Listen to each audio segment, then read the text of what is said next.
Bom, quais foram as consequências da União Ibérica para a América Portuguesa? A gente pode citar uma série de consequências, mas é importante a gente mencionar especialmente 4 aspectos. O primeiro deles, o aumento da presença e da opressão metropolitana sobre a colônia. Significa dizer que dentro dessa conjuntura de 1580 a 1640, Portugal se viu numa condição e numa necessidade de aumentar o controle sobre este território, sobre a América Portuguesa. Porque é um período em que Portugal, junto ao Brasil, tiveram que conviver com as ameaças estrangeiras, ou aumento das ameaças estrangeiras. Por quê? Porque Portugal, sendo conduzido indiretamente pela Espanha, acabou ganhando para si os inimigos espanhóis. Então significa dizer que essa vai ser uma conjuntura em que vão ocorrer os ataques dos piratas ingleses, ataques, portanto, dos piratas da rainha Elizabeth. Esse é um contexto em que a gente vai ter a invasão dos franceses à região do Maranhão, aquele processo que a gente vai chamar de França equinocial, e a gente vai ter também a invasão dos holandeses ao Brasil. Num primeiro momento, entre 1624 e 1625, na região de Salvador, e 1630 até pelo menos 1654, na região do Pernambuco. Tá? Então, quando a gente fala de União Ibérica, a gente deve levar em consideração esse aspecto. Como ocorreu um aumento das ameaças estrangeiras por parte da metrópole, ou seja, por parte de Portugal, houve uma necessidade de aumentar o controle sobre essa região. O que eles fizeram? Por exemplo, em 1621, eles acabaram dividindo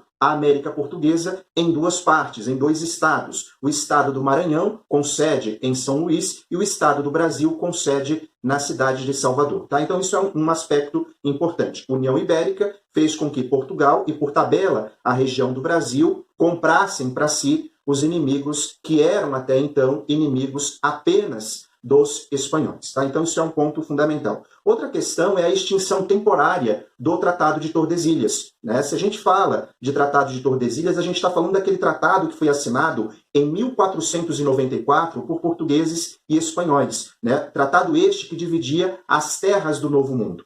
Se Portugal e Espanha passaram a ser administrados pelo mesmo rei, não fazia sentido a existência de um tratado que possibilitava o limite entre as 2 regiões. O que aconteceu? Esse tratado ele entrou momentaneamente em desuso e facilitou, inclusive, a interiorização do nosso território, a expansão territorial da América Portuguesa. Né? É dentro dessa conjuntura que a gente vai ter o aumento de uma série de atividades econômicas, muitas delas ligadas ao atendimento do mercado interno, mas, ao mesmo tempo, você vai ter atividades como a atividade dos bandeirantes. Né? Dentro dessa conjuntura, você vai ter aquelas expedições de particulares, e essas expedições de particulares, chamadas de bandeiras, né, a atividade dos bandeirantes, tinha uma série de objetivos, dentre os quais o apresamento, né, a captura de indígenas, para que esses indígenas pudessem servir como mão de obra escrava na região, sobretudo da Bahia. Por que isso? Né? Porque dentro desse contexto histórico de União Ibérica, os holandeses, que eram um dos grandes inimigos espanhóis, acabaram, através das companhias de comércio, a princípio da Companhia de Comércio do Oriente e, posteriormente, através da Companhia das Índias Ocidentais, acabaram se apoderando dos principais portos, né, que serviam para as transações comerciais em relação à mão de obra no continente africano. Então, o que os holandeses fizeram dentro dessa conjuntura? Se apossaram de regiões africanas, e essas regiões africanas basicamente alimentavam a região nordeste com mão de obra escrava.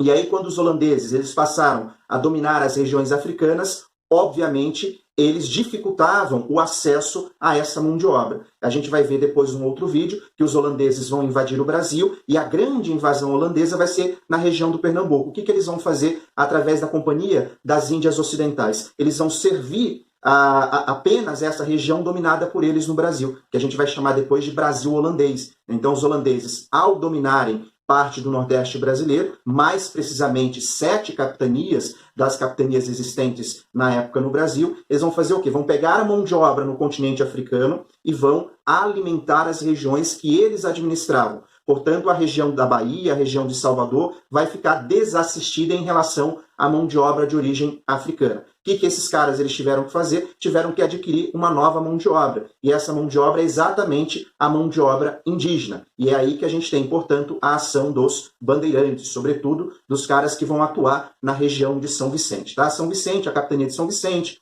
havia sido uma capitania importante, mas dentro dessa conjuntura histórica era uma capitania decadente, em virtude da distância em relação à metrópole, em virtude das próprias condições climáticas, do solo, e o que as pessoas dessa região passaram a fazer, né? Passaram a promover o apresamento de indígenas para alimentar a mão de obra, ou pelo menos para servir, para vender essa mão de obra para a região da capitania da Bahia, tá? Que era a segunda região, a segunda maior produtora de açúcar no Brasil dentro desse contexto histórico. Tudo bem? Então eu citei 2 pontos fundamentais. O aumento da presença e da opressão metropolitana, a extinção temporária do Tratado de Tordesilhas. Um outro elemento é o aumento da atividade dos bandeirantes, né, sobretudo dessas bandeiras de apresamento, que tinha como finalidade capturar indígenas para vendê-los na região da Bahia. E um outro ponto fundamental, que eu já mencionei também por tabela, é, portanto, o aumento das investidas estrangeiras na região do Brasil. A gente já falou em vídeo anterior dos ataques ingleses, dos piratas ingleses, a gente já falou das invasões francesas